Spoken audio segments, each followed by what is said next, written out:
Are we ready to go? Hey, this is Coaching with Chris. I'm so excited that you joined. I am excited to bring Jason Frazier, coach, doing amazing things. I had two people say, I never even heard of Jason. Now he is everywhere, and I think he's making a big pack into our industry. Jason, welcome. Hey, what's up, Chris? How are you doing, my friend? I actually thought of this today. I go, you know what? I'm going to be talking to Jason today. I need a sweatshirt and a ball cap. and then I'll fit right in. Yeah. And I forget it, so I didn't do it today. Well, you look way better like that, my friend. Hey, look, I have no fashion sense. My wife will tell you that. So the ball cap and the hoodie is how I roll. And speaking of ball cap, man, I need one of those Windsor lids ASAP. Yep, you got it. All right. I thought of sending you two things because I wish I had it here. I'd show it everybody right now. But I just got our very own first edition Windsor drift car. It's a remote control drift car. And it's our new little gift that we've been working on. And I'm going to have to send you that. You have some fun. I don't know if you got kids, but. Yeah, no, they'd love it. I'd love it. Actually, forget the kids. I'll be playing with that. So. That's right. So we're talking about coaching. I'm passionate about coaching. I love to give back. I'm not like in the coaching business. You are 100% into the coaching business. And, for everybody to relate or to get to know Jason a little bit, kind of give me the Jason story. Like, how'd you get involved? How'd you get in mortgage? How'd you get to this coaching deal?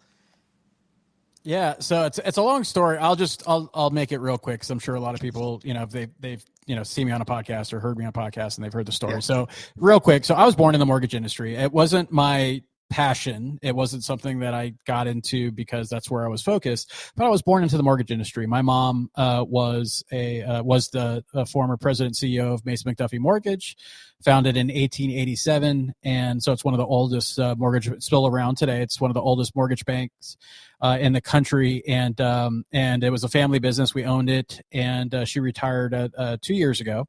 Okay. And it's now owned by someone else. And still around. In fact, my cousin still works there. And so I was born into it. And she was actually one of the first woman CEOs of a mortgage bank in the country.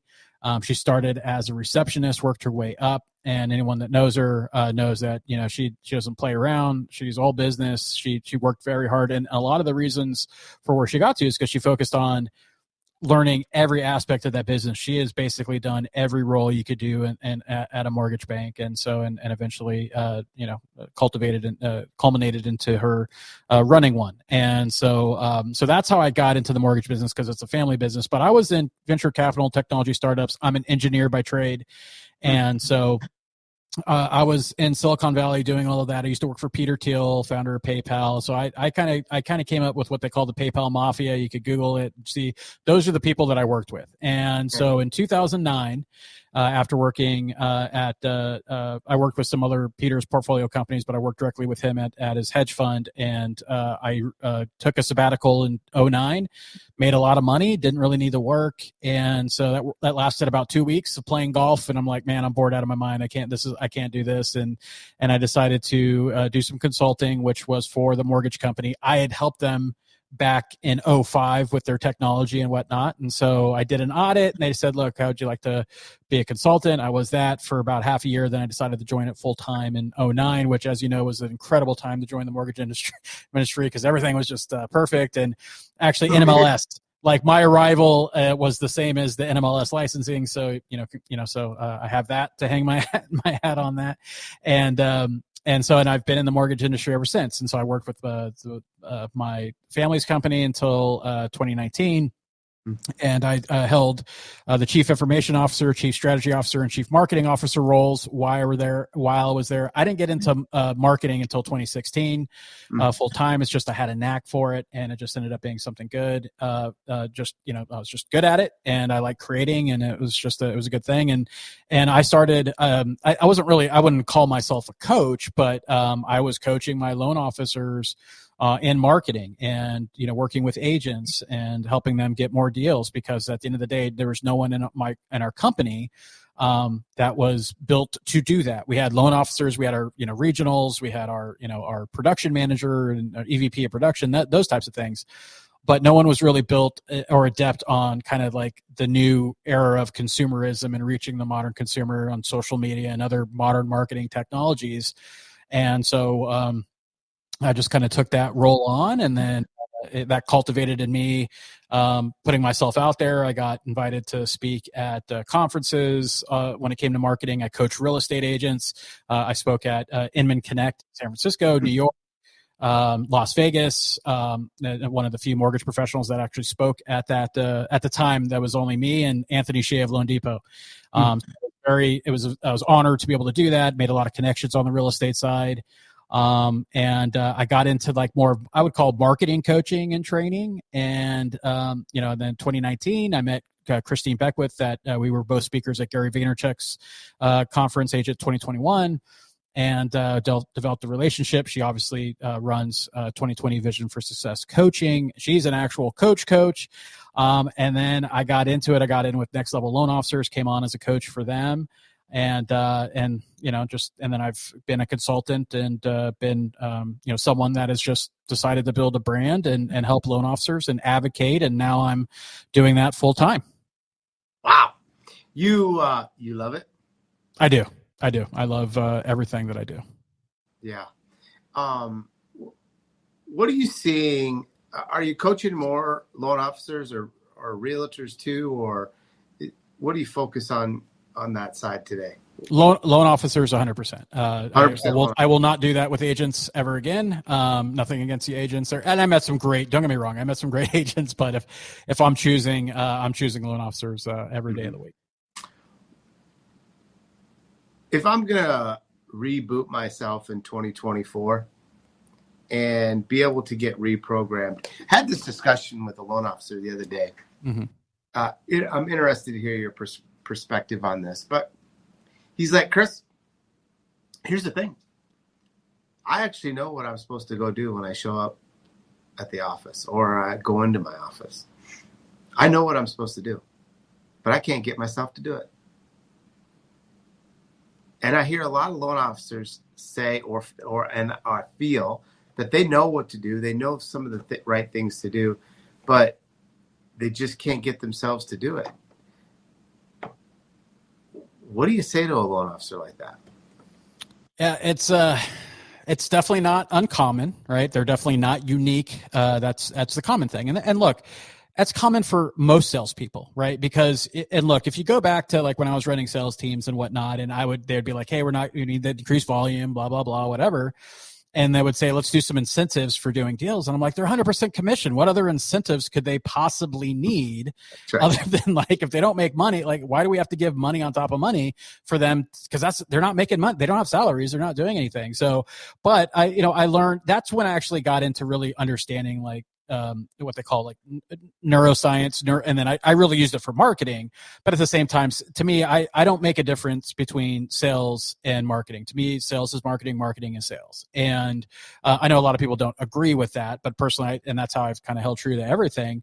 But it comes to like one is understanding that it's not motivation, right? The missing ingredient is not motivation. People think they get motivated and then they take action. No, they get inspired and then they take action, and then motivation and action breeds motivation, right? So the more action you take, the more motivated you're going to get, but it all starts with being inspired, not motivated. So a lot of people have that backwards, and understanding that everyone's trigger is different. Right. And the one thing that loan officers and just all salespeople in general, if they're not self-driven, because a lot of them aren't, right? A lot of them like are not like ready to go and they hit their office because they know what they knew, but they look at it as tasks, not as a passion, not as a driver to success. Right. And so everyone's trigger is different. So what the first key is, a loan officer has to identify what their triggers are going to be. Right. The triggers to action. And then once they have those triggers to action, then the motivation comes. It would be surprised. And a lot of it just because they don't have, they can't be accountable to themselves. So as much as I would like to say there's some, silver bullet or saying or anything else, they got to identify what their triggers. And that's going to, one is they're going to have to be inspired to take the first step, which is talking with a mentor, a coach, somebody that understands that, to identify and help them with their triggers. It could be their mom. It could be meaning like, hey, like my mom is, someone that's been an ultimate driver, and I use her as an example because she is for mine. Her legacy is what she built, and what she in this industry is something that I is a driver for me, right? So I have, my mom, my kids, family, like that could be a trigger, right? It could be a yacht, right? It like legit, like it could be something material, right? Everyone has the their own trigger a trigger. why? I'm sorry? Is the trigger the why? A trigger could be a why, right? Now, and it doesn't need to be a Simon Sinek level why, but everyone like vision boards, right? People do that and they look at all the things they want to accomplish. It could be vacations. It could be a lot of things. It could be, but what does that mean? What is that? Does it mean freedom? Does it? So this is where you got to go deep with it. Like I said, a mentor, a coach, or someone that just understands that.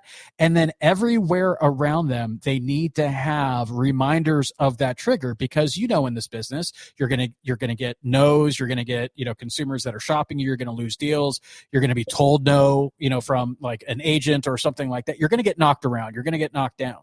So the worst thing you could do is look around and just see reminders of business as opposed to the triggers that are actually going to make you take action, right? Like, so for example, I have kids, I have 2 autistic kids, and one of them is a little worse off. So he's going to need a lot of, support growing up, right? So one of my triggers is having that picture and understanding that I got to do a lot of things so that his life is good. That's a trigger for me. And if that doesn't get you to do action, then I got to find another trigger that will. And that's a pretty big trigger for me, right? So it all comes to triggers for you to remind you as you're looking around, whether it's a note, whether it's a saying, quote from your dad, sister, something that is going to be powerful, that's going to hit you here, because it's going to hit you here to make the spark go up here. And then this is where you're going to start taking action and realizing, and look, it's not a perfect science. You could have all the triggers you want. Some days you're just not going to show up, and that's okay. Right. So you just got to have systems and processes in place around your triggers, because the triggers breed actions. You start with inspiration on what it's just like losing weight or something like that. Right. But they don't have triggers around them, knowing that like, this is what I want to look like when I wear a suit. Right. Or I have someone that made a bad comment about me on Facebook because I'm fat. Right. Or something like that. And that's a trigger. So I'm putting that up so I see that. Right? Maybe it's surrounding yourself with greatness or quotes or other people that you want to emulate, because it's all different. And there's nothing negative about it. That's why I said like a material, like whether it's a sports car or some other things, like, hey, I want to own a Rolex, but maybe that Rolex goes back, and I'm using this as a story, that I heard from when I worked at EPM, and Rolex is basically because I loved a guy growing up and didn't have a lot of money, and this guy was a celebrity, and he had a Rolex, and he was part of his act and that type of stuff, and so that meant there was it's an emotional connection, because it was about not having and wanting to have and working towards that goal. Yeah. Right. And so it's having that around you all over the place, so that when I'm looking around my desk, when things aren't going right, or I'm having I had a bad meeting or some other things, or I failed on something that I'm trying to do and accomplish, to look at those triggers and realize, all right, I got to take the next action, and that next action is going to motivate me to take another action, knowing that this is all a numbers game. It's all percentages, but it has to start with something. If you're not self-driven, some people don't need any of that. They want to be the best, right? So they're driven, but not everyone's built that way. I hope everybody caught that one thing in the very beginning that you said, Jason, which is motivation doesn't come first. It's not motivation's first. And I think I got to find my motivation, then I can do it. And then they never find the motivation, or they never can stick to it. And that just like really resonated with me. And I think it is triggers. I was thinking of triggers in my life where it actually got me to do something. Mm-hmm. Like one time I come around the corner at an event a couple years ago, and this kid said, "Wow, you're really gaining weight," in front of all my buddies, and everything. And I was embarrassed. I was like, I said words inside my head, but I didn't say anything. I go, "Oh, that's funny," or whatever. I had my response back to him, but it shocked me. And I've never forgot that. He apologized to me later. I shouldn't have said that. That was wrong, whatever. But he said it. So he saw it. Mm-hmm. And because he saw it, that was my trigger. And then I had to get on this train. Yep. And I was thinking, that does make a lot of sense. Well, kind of switching gears a little bit, Jason, what do you see the future in coaching today? to be able to help a loan officer for, I think we're heading into some really, really good years in the mortgage origination business. If I'm gonna hire a coach, pick a coach, like where do you see the coaching industry being able to help these originators get to the next level? Yeah, so I think it's if I'm going to go, I'm going to go from the originator's perspective, because I think a lot of them approach it the wrong way when it comes to coaching. Right? I personally have coached. Christine, who runs 2020, she's my coach. And I coached with the Arate Syndicate, which is Ed Milet, Andy Frisella. That's this hat, right? So, so I believe in coaching myself, and I think. Are you still getting coached by Andy? I am not. No, I stopped doing that because I had to execute, right? Like I did that for about a year and a half, and it was great. But now it's time to execute. Now, at some point, I will go back because it was just a great community to be a part of. Definitely high driven, and it's not for everyone. Yeah.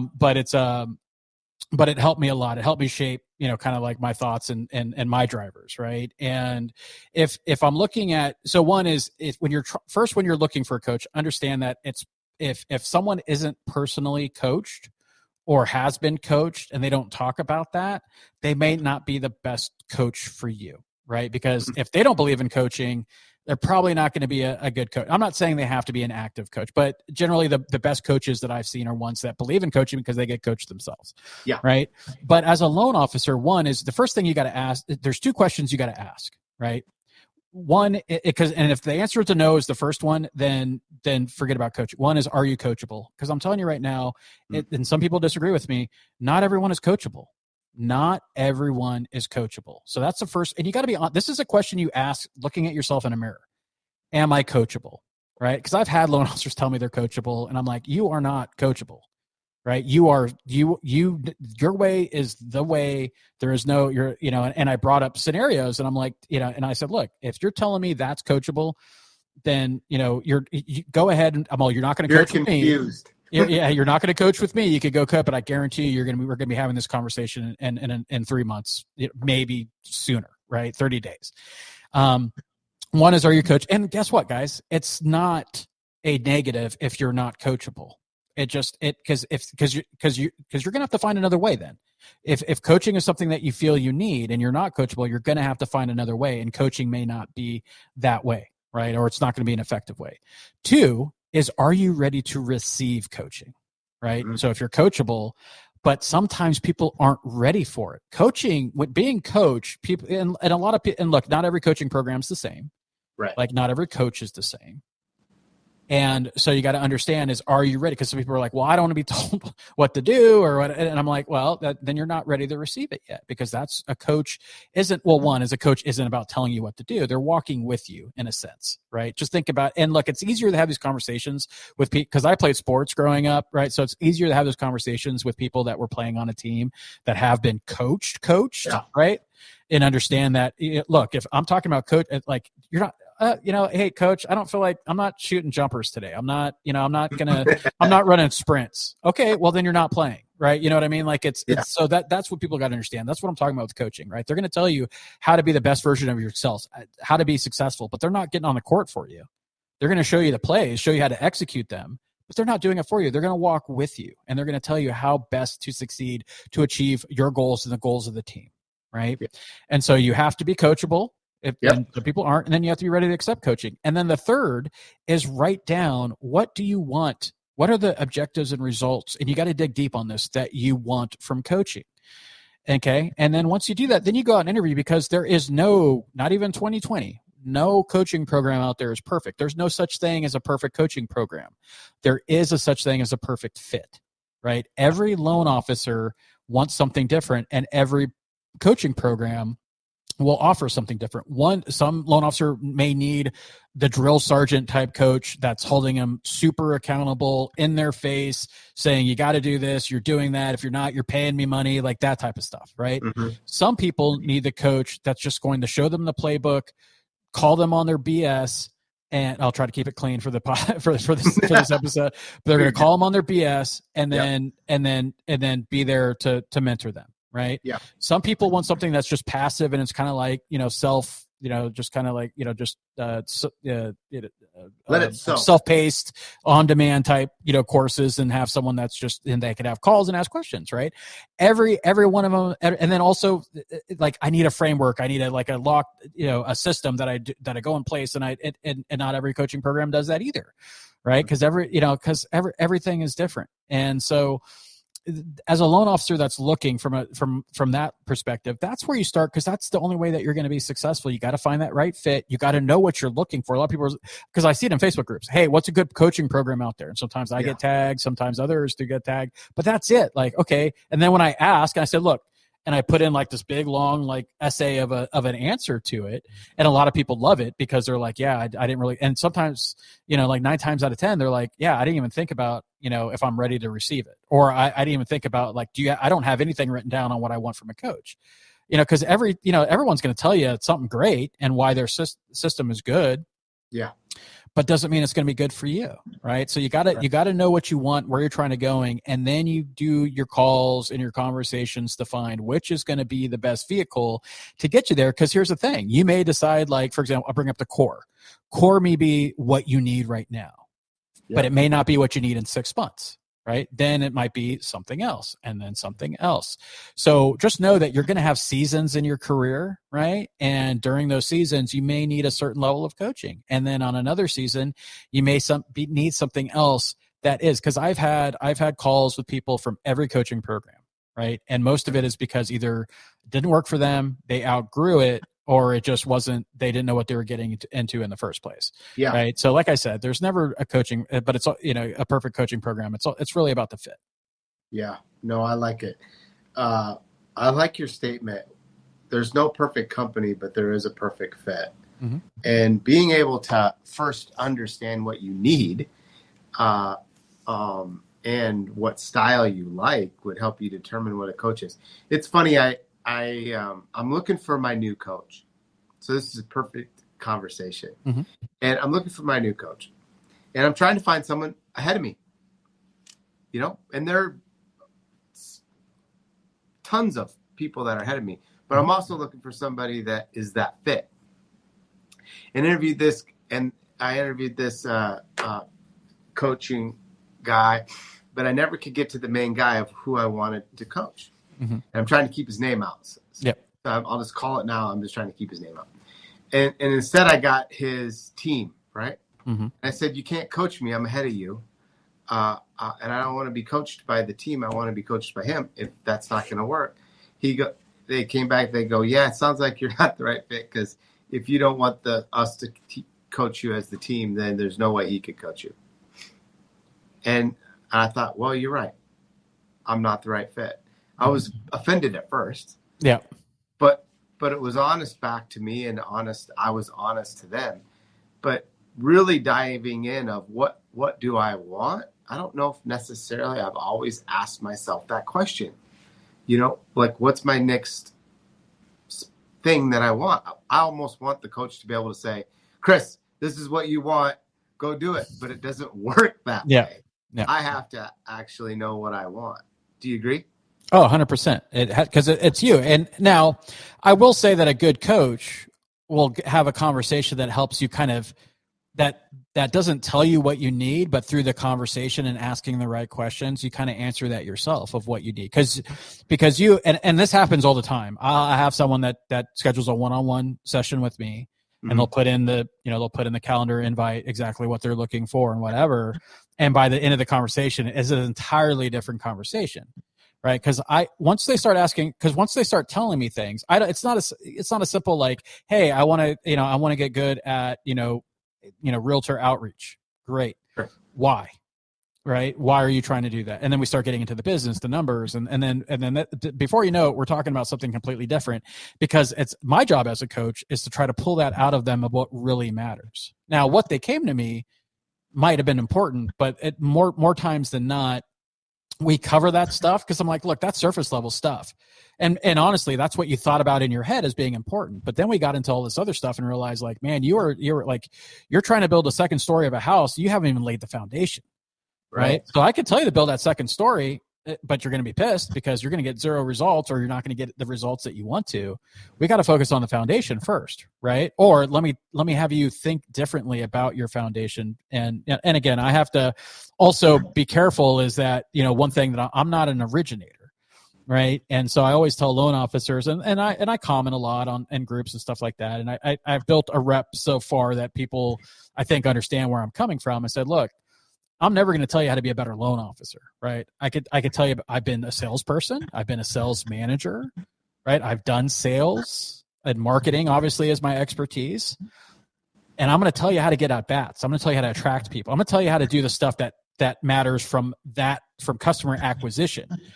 I'm trying to get you that at bat, but after that, then you got to be a loan officer, right? You got to talk about things that matter to the consumer. Then you got to structure loan, and I'm not doing any of that, right?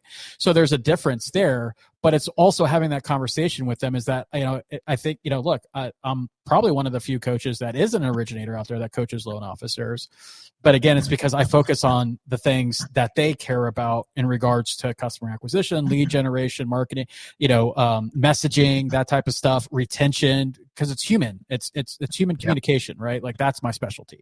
And so, but again, you don't get to that point when they start off saying like, I want to like figure out how to do reels that generate leads, right? On Instagram that generate leads. It could start there.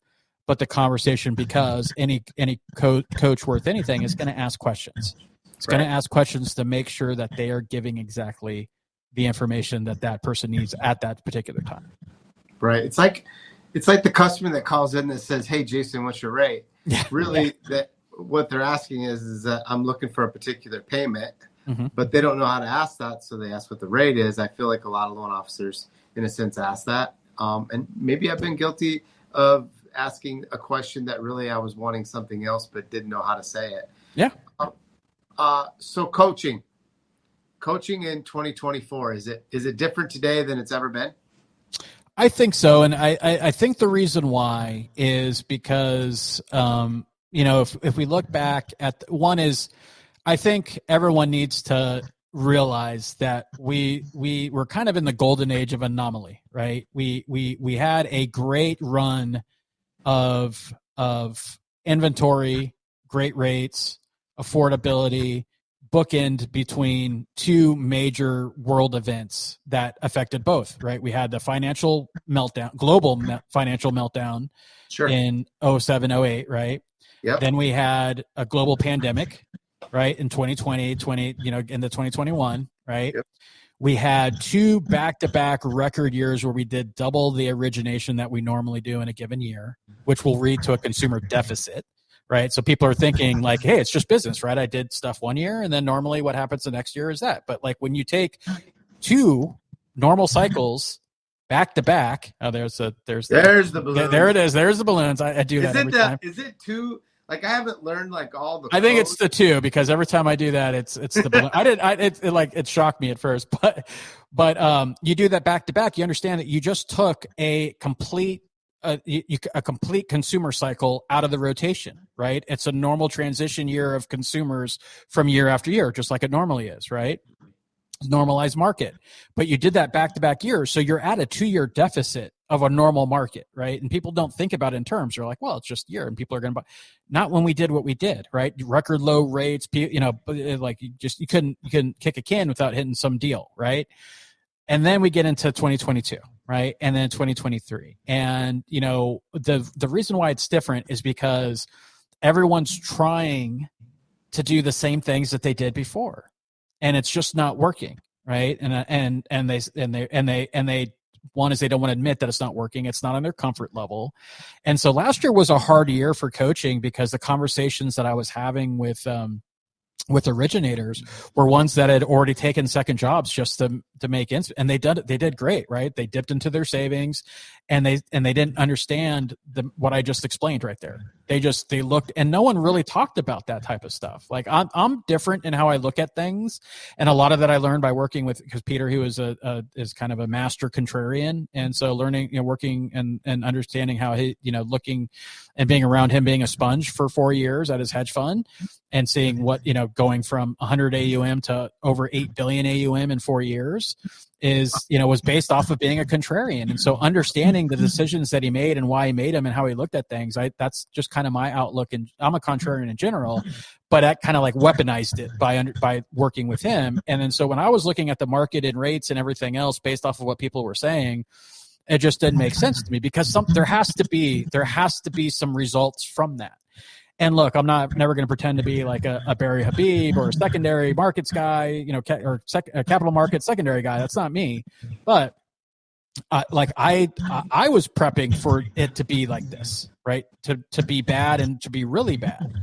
And then, I had a great teacher in my mom, and understand that when we're talking about changes in the market, right? Changes in the housing market, is that whether it was the crash, the pandemic, or anything else, understand that the market never, ever comes back the same. It comes back different. And guess what? When something comes back different, you can't do strategies and deploy what your tactics that you did in a market that just doesn't simply exist anymore, right? You cannot do that. So it's understanding that the changes that have to happen, meaning that you need a new way of looking at things. And all due respect to all the coaching programs, they're still talking about the things as if that market still exists. Now, I will agree somewhat. One is like the term back to basics is like it's next to marry the house, date the rate. Back to basics. Back to basics is probably the worst thing. And it's horrible advice, by the way, right? Now, what I would say is it's about evolving the fundamentals, like the fundamentals of relationship, communication, calls, that type of stuff. Absolutely, you should be doing that. However, the messaging can't be the same. And all I'm seeing, and Mark, because I study this stuff, this isn't like, hey, I'm just guessing, but like I study the messaging and the content that's put out there from the bigger brands and and everything, and understand that we're doing the same messaging, the same exact messaging that we did in a market that just doesn't exist. So we have to do things differently, right? Yeah. Now it doesn't, so like that's where I'm getting the most attention from, is because that's the messaging I'm putting out. And that is where I'm seeing a lot of the loan officers like, look, I don't want the power hour. I don't want all these other, which are basically repackaged of the same frameworks, just different names, because it's not yielding them results. So I need a different way of looking at that. And so that's what I would say. Coaching in 2024 is that all the programs out there, including ours, need to react to the market that we're in, and also be proactive in the new market that's going to be birthed for the next, because if you look historically at market swings in a new, more normalized market, it's about a 5 to 10 year swing. Like we just had it, right? And so understanding that, we have to also be proactive and look at what's going to be the future as well, and not just what's in front of us today. Right. Yeah, that's a very good point. And I think that that's probably the most important reason why the majority of the loan officers need some type of coach. I mean, a coach is different than a boss. Yep. A coach is different than the best loan officer in the company. And a lot of times the best loan officer in the company is not a coach. They might say, well, go do this or go do that, but understanding it. In closing, I mean, Jason, what are 3 things that a loan officer needs to be working on today for 2024 then? Yeah. So I would, if I'm breaking it down into 3 things, I'm talking about, one is they got to grab attention, right? First and foremost, right? And you've probably heard the term attention is currency, 100% true. But whether that currency is a penny or $100 bill isn't completely up to the way you execute. But you got to have before you could tell me about your brand, your programs, why you're the greatest loan officer to work with or anything else, you got to have my attention, right? Now, once you have my attention, now you have permission to market to me to make an impact, because that's what's going to create the stickiness, right? I need to have your attention, then you make an impact. And then once you do that, then you become relevant. And to do that is you got to start, and again, I'm not going to be like, hey, you got to put out content, but you got to be known. And whatever that means in your world, do that. And that's going out person to person, belly to belly, networking events, right? Masterminds, right? Doing seminars, in-person seminars, putting out content, running ads, doing billboards, radio, whatever it means to you to be known in the market that you want to do business is, you got to do that because you got to grab attention, right? So one is you got to find out what that's going to be for you, right? Then number two is, how am I going to be effective and compete in those areas for the consumer's attention? Because it's a noisy world out there, right? What am I going to do? You got to have a plan. You got to have a strategy, right? Then three is you got to execute, right? This isn't rocket science, guys. Now the things are changed, tactics are changed, strategies are changing, but ultimately you got to make a non-negotiable commitment to execute. Because I'll tell you right now, you do those three things, you are in the 10% of loan officers in the country. 90% of the things that Chris and I have talked about on this entire call, loan officer, your competition's never going to do. They don't believe it. They don't understand it. And if they don't believe it or understand it, then they're going to be afraid of it and they're not going to do it. Right? It's fear of being uncomfortable. So if you do those three things that I'm talking about, the grabbing the attention, having a plan, having a strategy, and executing, again, it's not rocket. I wish I had some crazy framework or some new thing of doing it, but it's really, and that's what I talked about, evolving the fundamentals, but you got to evolve in every three of those areas. So it's not just attention, evolving in that attention, evolving in your plans and strategies, and evolving in your execution. If you do that, you are going to be in the 10% of loan officers. And I'm telling you, it's only going to be more competitive and difficult to do those things here on out because consumers have changed, right? We have a new mortgage market. It's not ever going back to the way it's going to be. And so you got to adjust for that. You got to adapt. And the last thing that I'll say, and it's kind of like a bonus thing, is that accepting change and adapting to change is not enough. Instead, be a change creator. Create the change, because when you do that, guess what? You're leading. You're not following. You're the voice and not the echo. Yeah, that's very good. Plus, what an attractive trait to become, the creator, mm-hmm. in a sense, to your database, to your realtors, to your people inside your community. It's the greatest branding you could ever do because they're not going to forget you. Yeah, 100%. How do I get connected with you? If I want to get involved, if I want to check out 2020, if I want to be able to, I'm thinking about maybe this coaching thing is for me. Maybe I need to take that step. Maybe I need to do something to be able to find out what it all looks like. How do I get connected? Yeah, so if you want to get connected with me, you could go to brokerscmo.com.